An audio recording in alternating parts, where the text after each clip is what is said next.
Chicago NFL postgame show on CBSSports.com, and Pittsburgh continues to dominate in Cincinnati. The Steelers have yet to lose on the Bengals' home field since 2001. That streak continued here on this Sunday, 24-13 in Cincinnati. Hey, how are you, folks? Jason Horowitz alongside NFL.com's Pat Kirwan. Glad to be with you. And Pat, a key play in this game because the game was in the balance. The Bengals were driving. Kenny Watson fumbled the football. Game over. Yeah, and it was a great play by James Harrison. You go back and look at the fundamentals. Every time I watch that Steeler defense, they're so fundamentally sound. Carry over from Bill Cowher. Mikey Tomlin, a defensive guy, doing it again. Big hammer, ripped the ball out. 3 minutes and 16 seconds left. They're driving. There's a chance for the Bengals to be in this because of the ability to throw the football, and the game's over. So a forced fumble by the defense. They need a lot of credit for But it all started with the fact that Pittsburgh got the lead in this game. We're up 21-6, and you expect Pittsburgh to come out and run the football and run it against Cincinnati. Right. But Bill Cowher on the NFL Today said that when they play Cincinnati, you pass a lot first, you run second, and that's exactly what happened. Yeah, because the Bengal defense isn't very good against the run. So to stop the run, they've got to overcommit to the run.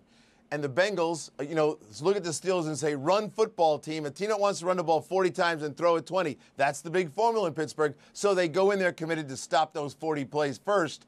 And you go out and you throw the ball, like Bill said, loosen them right up. There was a great rhythm by Ben Roethlisberger. 13 of 18 in the first half, just kicking it all the way down the field. And then everything opened for your guy, Willie Parker. Yeah, Willie Parker had a fantastic football game again. And then, Hines Ward came back as well. As you see, Parker had 126 yards on the ground, more than 5 yards a carry, almost 6 yards a carry. And Hines Ward a couple of touchdowns in the first half. But, back to the Cincinnati defense. It puts so much pressure on Carson Palmer. It's almost like it's not even a fair fight. And he was protected today. Yeah, he did not get sacked once in 31 pass attempts, so a little credit to the offensive line. And our backup running back, Mr. Watson, came through for them too. He had 100 yards of total offense. So you start saying, well, what is the problem?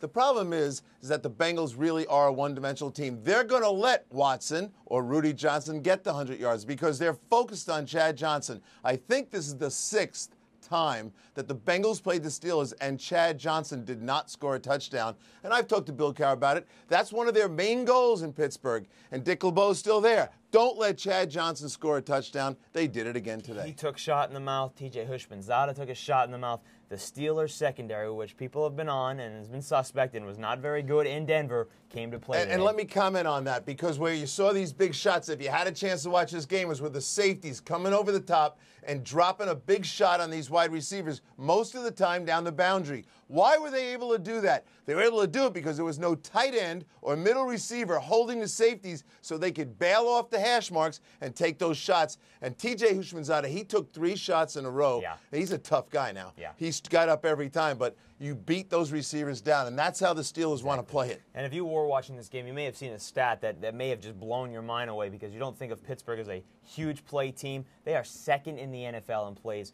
of 20 yards or more. So that's something to look forward to because Ben Roethlisberger is having himself a heck of a season, and Pittsburgh is now 5-3. For more on this game or any other in Week 8, be sure to stay with CBSSports.com. Watch everything else all over the CBS Audience Network. For Pat Kirwan, I'm Jason Horowitz. Take care.